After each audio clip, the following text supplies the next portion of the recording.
Here, and I'm just posting a video of a recap from last night's game. I ended up winning in the Kaladesh Limited Championship Qualifiers, so I was pretty psyched about that. And I ended up building a black-white aggressive mid-range deck that did surprisingly well. I had my doubts on it at first, but I tried to sync up the synergies and the card interactions as best as I could, and it surprised me in the end. Definitely in this video I'm going to be highlighting about 3 or 4 cards that I think really tilted the game in my favor. I did end up drafting a Gear Hulk, but I think I ended up playing him just in one round, honestly, and he wasn't the final piece that won me the rounds. It was really just a few other cards that my evaluation went higher on him. So hope you can kind of check it out here. Let's see. I think the finals are on the 5th, starting on the 5th. So I'll definitely have a video and let you guys know how that goes. The cards that I want to highlight are the Scrap Heap Scrounger and Key to the City. Key to the City, when I see it, it's just a win condition. It's great early game for card advantage, late game for just getting in there with the unblockable damage. I think it ends up winning me a few games just outright. The Scrap Heap Scrounger, it works really well with another card that I'm going to show you, and it just is part of this aggressive theme that I got going down. I ended up drafting the Lookout because I had 2 vehicles, and those just really synergize when you have a freighter out, for instance. Another aggressive card I got is the Fretwork Colony. Now you see here right off the bat, this is super aggressive because you have 2 pretty sized, decently large creatures that can't block. So, you know, they're going to be attacking every turn. And that's why I have Key to the City here to just kind of ramp that up.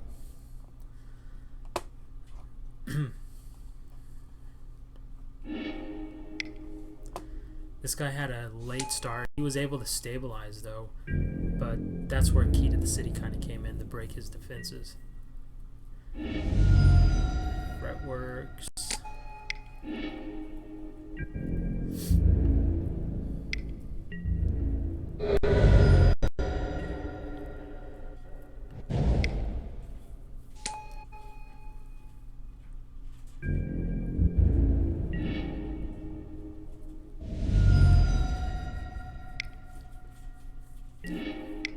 Key to the City is just so great because you can just keep cycling through your cards there, even if you're not using his unblockable ability.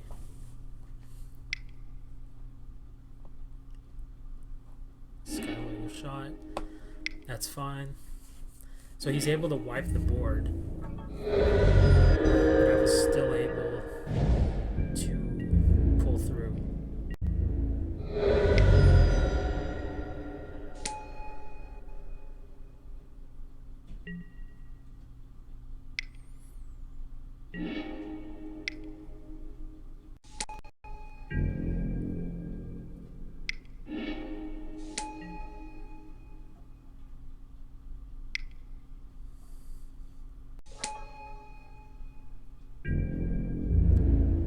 I just love Scrap Heap Scrounger so much because you can just keep resurrecting him. Built to last, save him, and I'll be swinging in for 5. So that kind of clears up that game there. So we'll move on to the next one here. Let's do round 2. See if I can kind of highlight some more card interactions.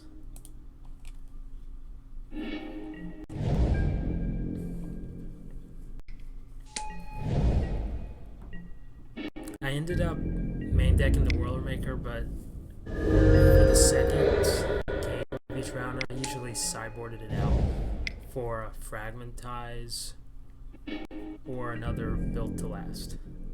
I didn't have the combos to go with the Whirlmaker, like none of the fabrication modules or anything to justify it. This game's kind of long-winded, just making the Thopters and eventually swinging with Inspired Charge, which when I first kind of had my attention drawn to it. I thought when the set came out that it was a sorcery. Then I was like, oh, okay, that's a thing. And it ended up pretty much being in my deck every time I'm playing white.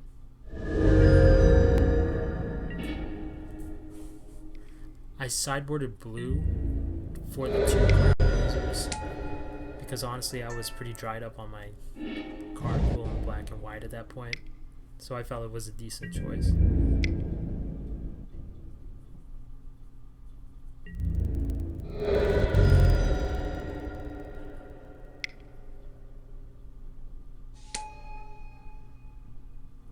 And at this point I'm taking some damage, but I know that I'm just going to be jump blocking and just swinging with those little Thopters there. Plus I have a Cloud Blazer that I'm hoping I can pull out for some life gain. I think I ended up drafting 4 rares, so 4 out of 6 isn't too bad. I've done some sealed where I'll have a rare of every color. I can't just pull them all in there. And then there's subpar on top of that. So the Courtyard happened to be my color there.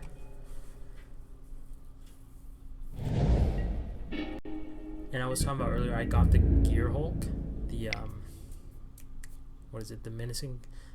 the black Gear Hulk. I played him like 1 round, but the card that really did a lot for me is Gonti. There's one game you'll see where I was able to Gonti Sovereign Skyship from him, and just basically won 2 turns later. Alright, so there's that. That was game 1. Let's go on to game 2 of that round.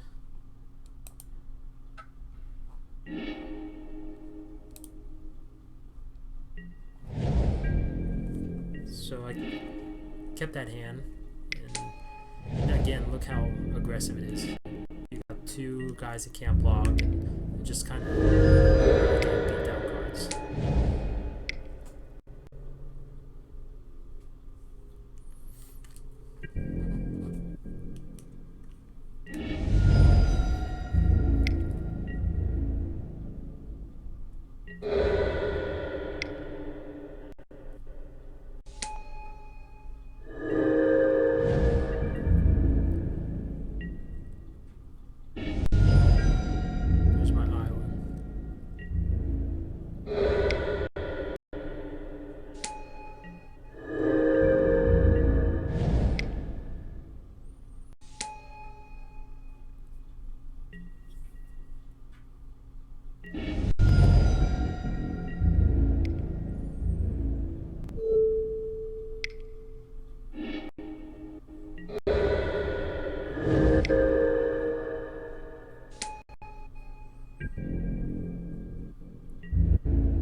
There we go.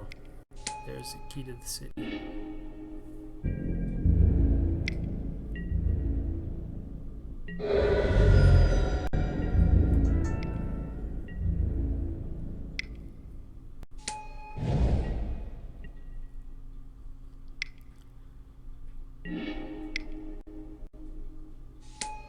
So looking back at this video, I had a ton of card advantage with the Cloud Blazers, key to the city, and that really helped me win the round. So I was able to chunk block, just keep swinging for 3 a turn, and just keep drawing cards.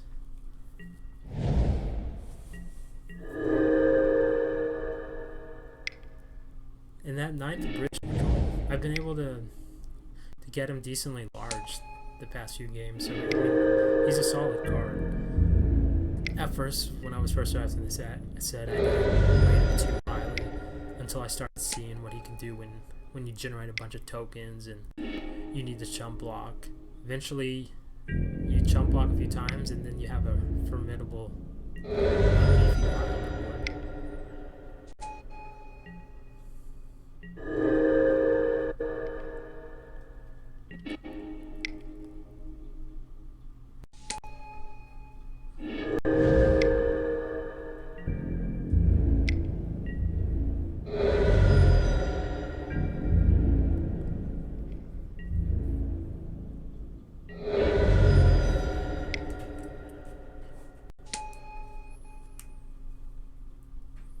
Cool. The only sources of removal I think I had were the one Revoke Privilege and the Gear Hulk. I generally, man, if I can, I try to put 5 solid removal cards, but I just couldn't get it with this card pool there. So this one card is one that I wanted to highlight. Authority of the Consuls. And I heard when the set was first coming out, people were rating it kind of low, but honestly, it's done a lot of work for me, and you can kind of see how it works out in these games. Since mine's slightly aggressive, it just prevents them from kind of building up an army. It nullifies their vehicles, which you'll see, nullifies any haste guys they'll have out. So, and on top of it, you're gaining a life every time a creature comes into play, just for a little icing on the cake. So I'm a fan of that card for sure. Alright, so I'm going to play 2 more rounds here. Let's see. These are the last 2 games of round 4. This is the one where I'm able to really have Gante come out and show what he's capable of.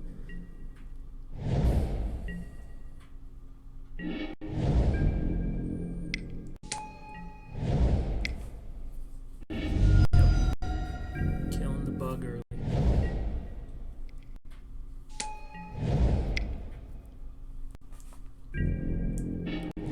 That's fine. I'll trade you. Here, able to put Gante out 4th turn, grab his Skyship. That's the best Gante steal I think you can do.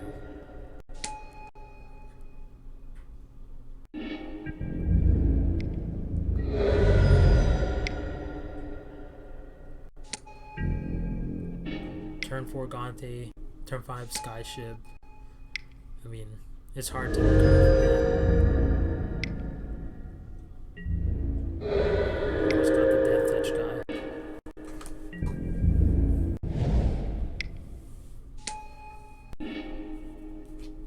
Alright, so let's go on to the next game of that round. Game 3 here.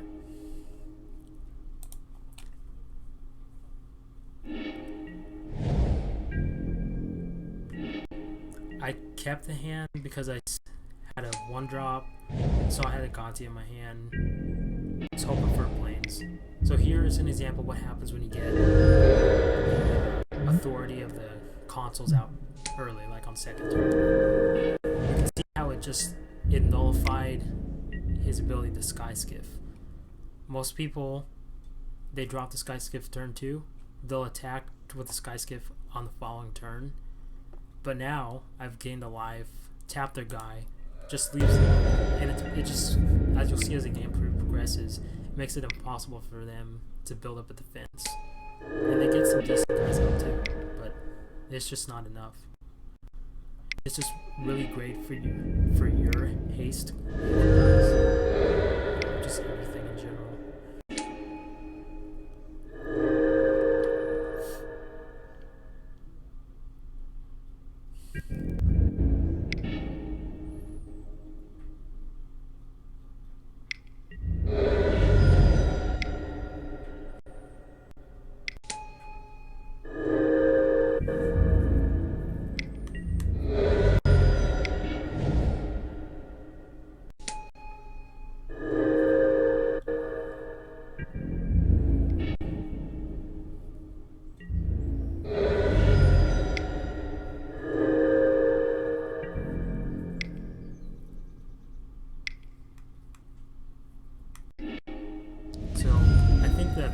consoles won me that game.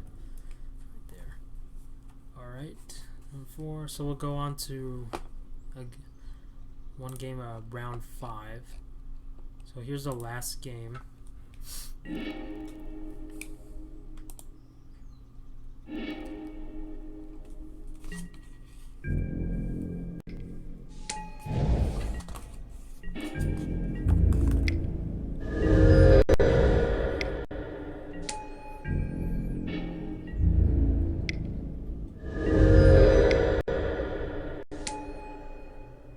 With aviary mechanic, a lot of times you can think of it as 1 white for a 2/2. If you have no other creatures to bounce back, because you just bounce back your tapped land and put it back out. Which I just kind of became observant about it because it was played against me, and I was like, oh, that's pretty cool. It makes sense, it's any permanent. It's a great card if one of your guys has a revoke privileges, a malfunction, exhaust on him or something. You just bring it back. And when I was making the deck, I was like, oh, this is so cool to have 2 aviary mechanics and a Gonti with the Gear Hulk out. I think I was able to bounce Gonti back once.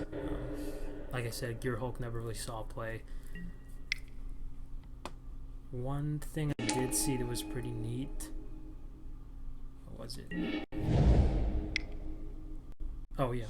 So when you play the Gonti, the other guy needs to make sure that it's put into the graveyard, not just suspended with a like the white exile on a stick, or removed temporarily, because in a way they're playing to you.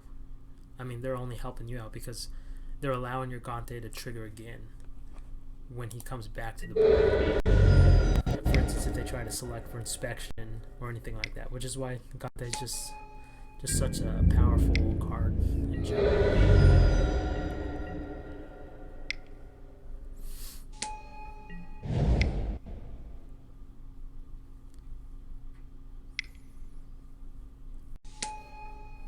So it looks like this guy's board presence is better. It's just, I think he shouldn't have kept attacking me and played more defensive. I think he could have won that had he done that.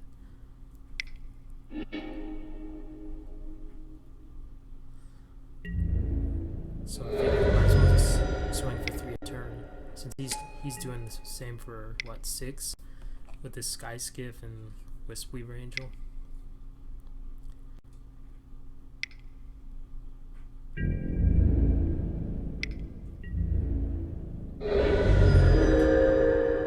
Here I figure I just need to chump block to stay alive for 2 turns. That's it there. Cool. Alright. Well, that kind of sums up the Kaladesh Championship Qualifier. I definitely hope to release another video letting you know how the finals go. Before I wrap up this video, though, I just want to say thanks to all the people that have subscribed to my channel. I don't think it's even a month old yet, and I've just been really psyched seeing like new subscribers getting new subs. It's just a big boost to my motivation for sure. And I want to do a quick subscriber giveaway. This time it's going to be instant, with like a Magic the Gathering Online booster pack. If any of you guys play that, I'll just log in and give you one of those, because the other packs are taking a while, and I apologize for that. So once I have everything kind of streamlined, I hope to give out the traditional packs that I do, make it much more efficient. So the 3 guys that I have waiting for the packs, I'm sorry it's taken so long to do that, but you will get them for sure. Okay, so I'm going to roll this D20 here. I used to start out rolling a 6-sided dice when I had a handful of subscribers, so I've kind of moved up to the D20 here, which is awesome. Okay, so I'm gonna roll it. Okay, I got a 3. That's Yaitax. Yaitax, congratulations. Thanks for subscribing. Hope you've enjoyed the channels. And I'll send you a message. Send me a message too. And when you have a minute to log on to MTGO, I'll give you the prize pack. Because I won a few boosters when I won in the qualifiers. Cool, man. Well, thanks for watching, guys. Again, thanks again for subscribing, and I'll post a video here shortly with some more updates. All right, take care.